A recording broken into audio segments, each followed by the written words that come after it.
Pemirsa, pemerintah berencana untuk kemudian membangun kembali gedung di Pondok Pesantren Al-Khozini. Apakah tepat anggaran pembangunan menggunakan APBN? Awas!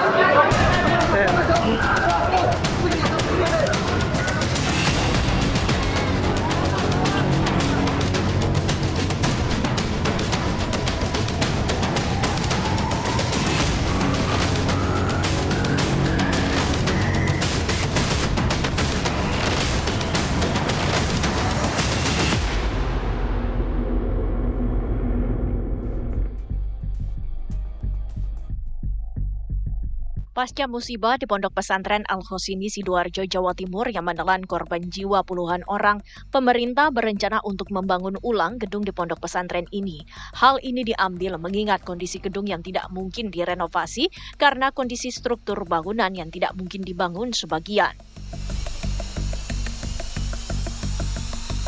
Selain itu, pemerintah juga akan melakukan pengawasan dan perbaikan gedung-gedung di pesantren yang berpotensi ambruk karena dimakan usia ataupun tidak sesuai konstruksinya.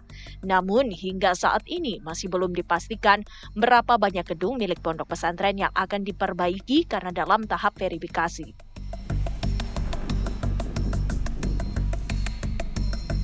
Niat baik pemerintah ini perlu diapresiasi, meski di sisi lain muncul masalah lain, yaitu dari mana anggaran yang akan digunakan untuk membangun gedung di Pondok Pesantren Al-Khozini dan pesantren lainnya. Apakah tepat anggaran pembangunan menggunakan APBN? Mungkinkah bantuan yang dikucurkan melalui APBN akan memunculkan kecemburuan?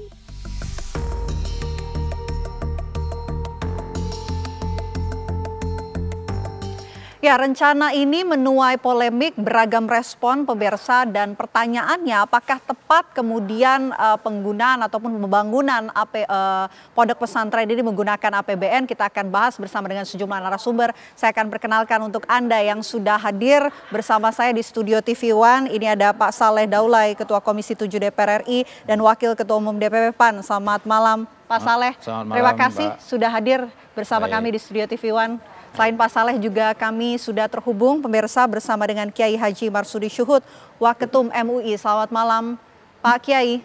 Selamat malam, Assalamualaikum warahmatullahi wabarakatuh. Waalaikumsalam warahmatullahi wabarakatuh. Kita buka terlebih dahulu dengan Pak Saleh. Pak Saleh, saya ingin dengar respon dari Anda, dari DPR RI tentunya, dengan usulan yang disampaikan oleh Menteri PU berencana untuk membangun ulang pondok pesantren Al-Khozini di Sidoarjo, Jawa Timur, dan juga berencana untuk mengawasi pondok pesantren lain menggunakan APBN. Bagaimana menurut Anda, Pak Saleh?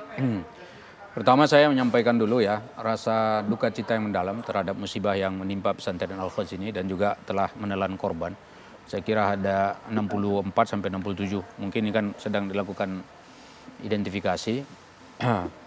Dan tentu ini adalah musibah yang sangat katakanlah melukai hati kita bersama sebagai anak bangsa.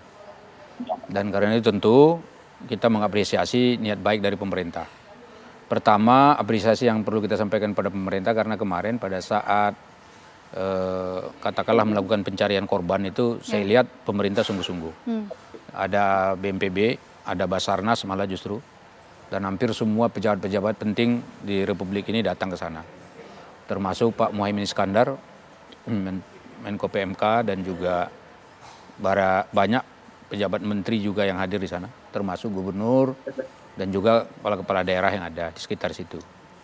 Ini adalah bentuk kepedulian pemerintah terkait dengan musibah yang katakanlah tidak hanya menelan korban harta tetapi juga nyawa. Dalam hal ini tentu kita merasa sedih.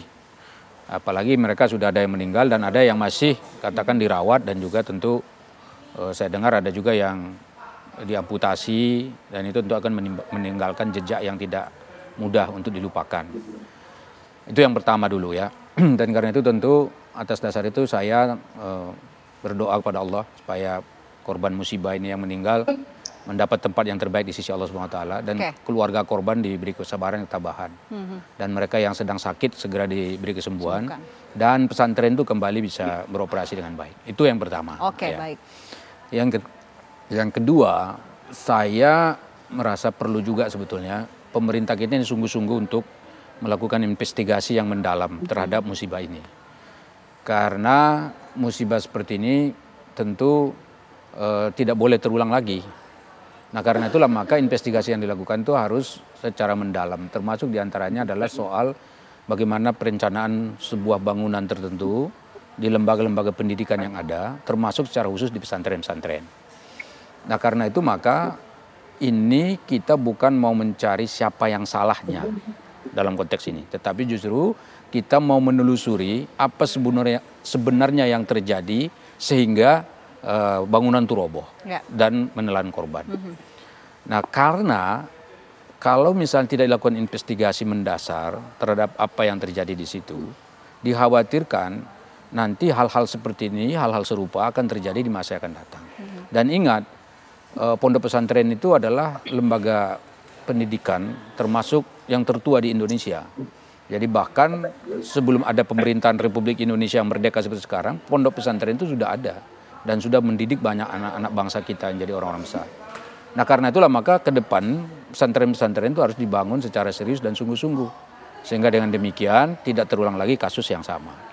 Yang ketiga yang saya sampaikan adalah saya dengar sekarang aparat penegak hukum sedang melakukan katakanlah penyelidikan apa sebetulnya yang terjadi di balik itu. Dan karena itu tentu kita berharap penyelidikan yang dilakukan itu nanti hasilnya disampaikan secara terbuka kepada masyarakat. Dan karena itulah maka tentu kita harus juga mendorong supaya penyelidikan yang dilakukan oleh katakanlah aparat penegak hukum itu bisa cepat selesai.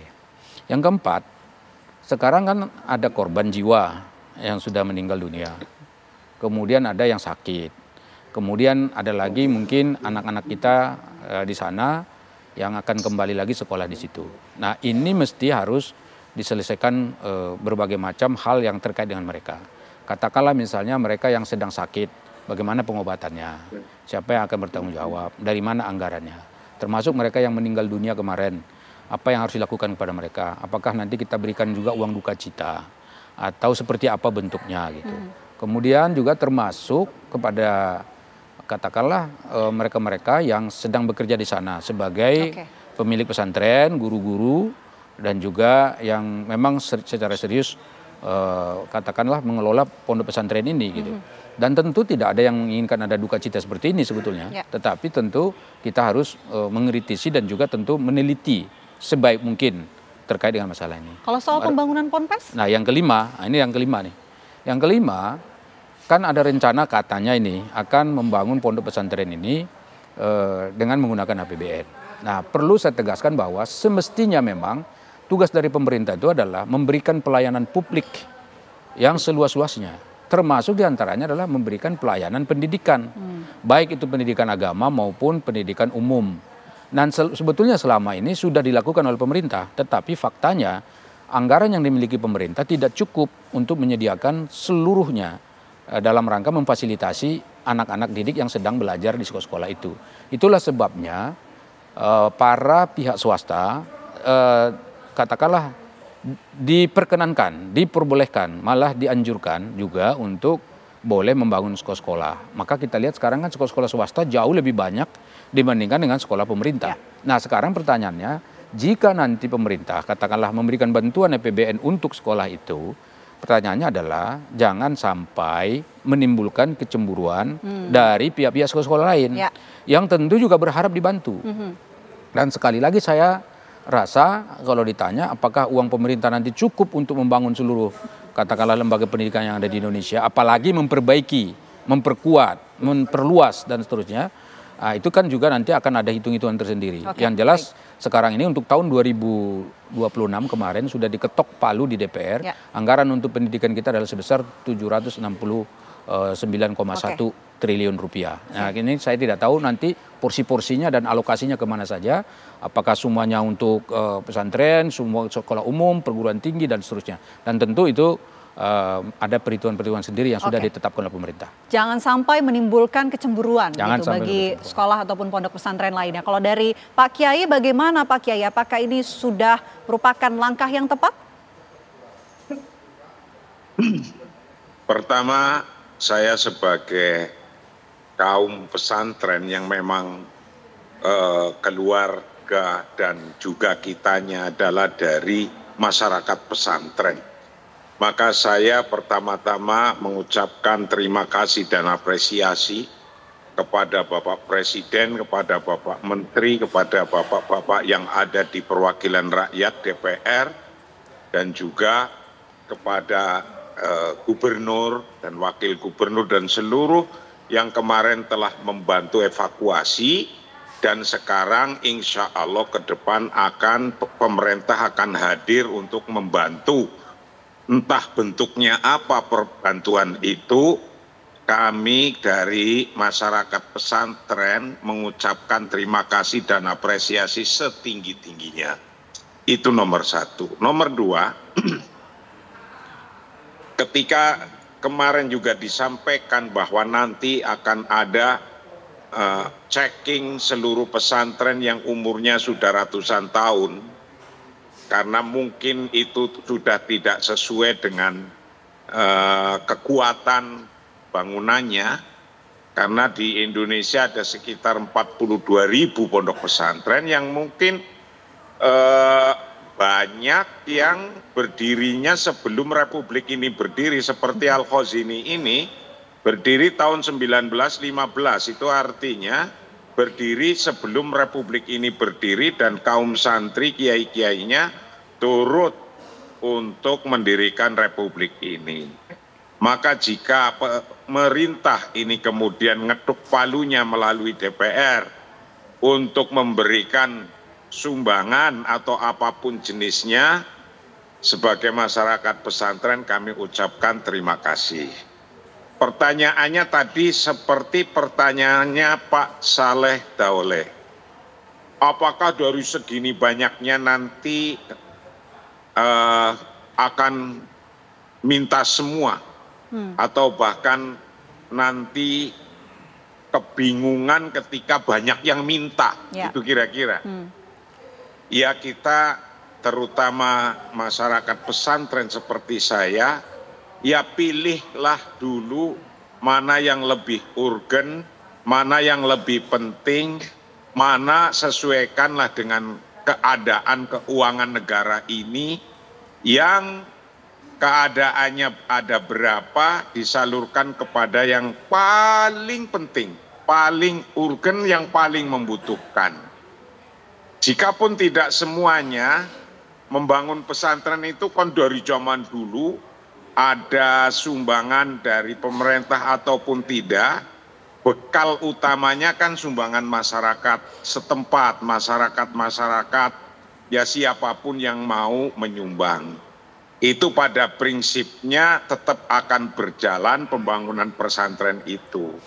Itu akan lebih cepat misalnya jika memang pemerintah ada bantuannya dari pemerintah. Untuk itu kami ucapkan terima kasih dan mudah-mudahan bisa terlaksana.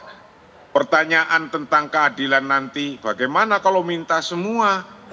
Saya yakin masyarakat pesantren akan memahami mana sih yang lebih urgen ketika ada santri 20.000, 40.000 satu komplek pesantren, yang kemudian mungkin bangunannya juga ada yang baru, yang masih layak, tapi juga ada bangunannya yang saya yakin sudah berumur panjang, mungkin sudah membutuhkan untuk direnov.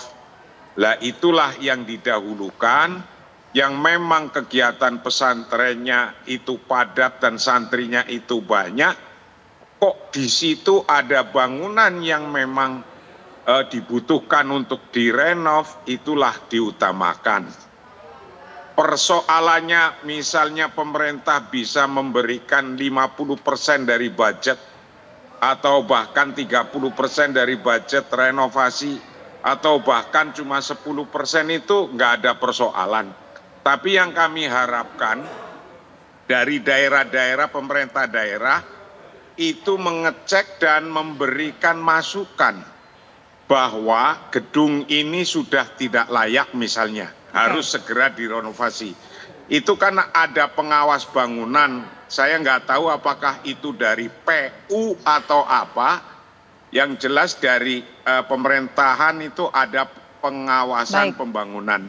maka utamakan untuk dicek dulu mana-mana sih yang kelihatannya ada bangunan yang memang harus direnov, dan disitulah kemudian pemerintah memberikan fasilitas, terutama misalnya hitung-hitungannya, konsultannya, atau insinyurnya, ahli bangunannya, itu dikasih saja, itu sudah terima kasih.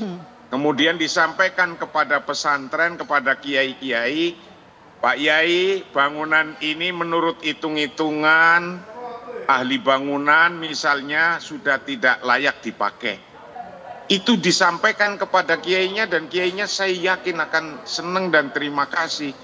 Kemudian nanti bersama-sama masyarakat, kiainya akan menyampaikan kepada masyarakat bahwa bangunan ini sudah tidak bisa dipakai, maka harus dirobohkan, harus dibangun kembali. Ketika demikian, pemerintah melalui APBN-nya kok mau bangun 10%, 20%, 50%, itu alhamdulillah saja untuk para kiai. Akan terima kasih sekali. Ya apalagi kalau dikasih 100% ya sangat bangga sekali. Ditahan dulu Pak Kiai. Tapi mungkin pertanyaannya tentang kebingungan nanti seluruh pesantren bikin proposal kan kayak gitu. Oke, saya mau minta tanggapan dari Pak Saleh dengan apa yang disampaikan oleh Pak Kiai. Jadi sebetulnya kan niat baik dari pemerintah untuk memberikan bantuan itu harus diapresiasi, malah didukung. Ya. Dan saya katakan tadi, semestinya memang seluruh pelayanan publik, termasuk dalam ini tentu pendidikan yang paling mendasar, dan juga kesehatan tentu, itu memang harus kita dukung. Tapi masalahnya tadi kalau misalnya berapa persen dan seterusnya, saya kira kan memang pemerintah pasti akan udah punya penilaiannya. Khusus untuk pesantren Al-Khazini ini sebetulnya, ini kan musibahnya sudah ada dan terjadi. Nah karena itu tentu sekali lagi saya katakan, bukan langsung misalnya kita berpikir berapa bantuan dari APBN yang harus diberikan ke sana, bukan soal itu. Itu pasti mulia, itu pasti bagus gitu. Tetapi tentu kabar duka cita yang seperti ini, itu tentu kita harus katakanlah perjelas sebetulnya duduk persoalannya di mana. Jangan sampai nanti misalnya kita kasih bantuan lagi dan seterusnya itu malah justru nanti tidak produktif untuk misalnya mengembangkan lembaga pendidikan seperti ini. Itu satu. Kemudian kedua, memang ada anggaran sebesar 769,1 triliun tadi yang saya katakan untuk pendidikan tahun 2026. Masalahnya itu uang untuk apa saja? Jadi itu adalah uang untuk seluruh pendidikan yang ada di Indonesia. Bukan hanya pesantren dan Kementerian Agama saja, tapi juga seluruh lembaga-lembaga pendidikan yang memang dikelola langsung oleh negara. Mulai dari SD, SMP, SMA, SMK, dan termasuk perguruan tinggi. Dan juga baik sekolah agama maupun sekolah umum gitu. Itu jelas. Nah khusus untuk soal pesantren, perlu juga misalnya ini kita pertegas juga, kita sampaikan kepada masyarakat, biasanya dana pesantren itu bukan diambil dari dana Kementerian Pendidikan Nasional, katakanlah Pendidikan Dasar Menengah dan Kementerian Dikti, bukan, tetapi justru diambil dari anggaran yang ada di Kementerian Agama. Nah Kementerian Agama kan dia punya sekolah-sekolah, mulai dari Rodotul Atfal, kemudian Ibtidaiyah, Tsanawiyah, Aliyah, dan juga perguruan tinggi. Itu jumlahnya juga banyak sekali. Dan mereka tidak selalu, setahu saya juga dulu dosen di Universitas Islam Negeri Syarif Hidayatullah di Jakarta. Ya. Dan setahu saya memang anggaran pendidikan di Kementerian Agama itu selalu saja kurang sebetulnya. Dibandingkan dengan budget yang sebetulnya harus diberikan. Nah termasuk dalam hal ini untuk membagi-bagi dengan pondok-pondok pesantren itu. Tentu pasti akan ada hitung-hitungan sendiri. Makanya tadi pertanyaannya, apakah ini diambil dari dana alokasi pendidikan yang tadi yang saya sebut, atau justru mungkin pemerintah punya katakanlah anggaran budget yang katakanlah sebagai buffer stock ya, kurang lebih seperti itu, yang mungkin diambil dari katakanlah BNPB. Di BNPB itu kan ada namanya rehabilitasi rekonstruksi pasca bencana, atau mungkin dari Basarnas, atau mungkin dari lembaga-lembaga pemerintah lainnya. Nah kalau misalnya diharapkan dari lembaga pendidik, katakanlah dari anggaran pendidikan, tentu hitungan-hitungan itu sendiri saya kira harus dilakukan segera, dan itu harus dibuka kepada publik juga. Sebetulnya tidak masalah kalau misalnya kita berikan bantuan. Dan perlu juga saya pertegas juga ya, saya sendiri secara pribadi juga katakanlah mendorong bagaimana agar lembaga-lembaga pendidikan keagamaan seperti ini, ya bukan hanya pondok pesantren, tapi juga lembaga keagamaan seperti Muhammadiyah punya, Persis punya gitu kan, dan organisasi keagamaan lain seperti yang dimiliki oleh teman-teman dan saudara kita yang katakan memiliki keyakinan berbeda dengan Islam. Itu sebetulnya harus didukung dan didorong, karena mereka juga melahirkan anak-anak bangsa yang saya kira tangguh dan cukup kuat, saya kira pendidikannya juga bagus, dan itu semua harus didukung oleh pemerintah. Nah masalahnya tadi kembali ke Al-Khoji ini tadi, kan masih ada beberapa masalah yang harus diselesaikan secara internal di dalam pesantren itu. Jadi bukan soal bantuan harus diberikan, nah, itu pasti bagus. Nah tapi selesaikan dulu masalahnya. Anak-anak yang sakit bagaimana? Tadi saya katakan tuh, bantuan untuk mereka yang meninggal dunia seperti apa? Kemudian apakah misalnya keluarganya udah ridho? Misalnya ini udah musibah dari Allah, jadi kita kembalikan kepada persoalan ini kepada Allah. Kemudian orang tuanya sudah menerima legowo dan seterusnya. Atau memang tidak ada masalah apapun di sana gitu. Nah kalau masih ada masalah, selesaikan dulu. Dengan demikian nanti program ke depan kita melangkah lebih yakin dan percaya diri bahwa ini memang cocok untuk dibantu. Dan satu lagi yang terakhir, jangan sampai hanya itu tadi, memang Al-Khoji itu harus betul-betul dilakukan pemetaan yang tepat, termasuk bukan hanya pesantren, tetapi lembaga-lembaga pendidikan swasta lain yang bukan pesantren, tapi juga lembaga keagamaan, lembaga pendidikan umum dan seterusnya. Oke, Pak Kiai, kalau dari MUI, menurut Anda apakah perlu untuk tim MUI atau pesantren untuk ikut terlibat dalam tim yang dibuat oleh Menko Pemasyarakatan Caimin dalam hal pengawasan pesantren-pesantren yang bangunannya ini sudah tua? Perlukah untuk kemudian masuk dalam tim dan juga terlibat? Ditahan nanti, Pak Kiai, kita jawab usai jeda. Apa kabar Indonesia Malam akan kembali untuk Anda pemirsa sesaat lagi.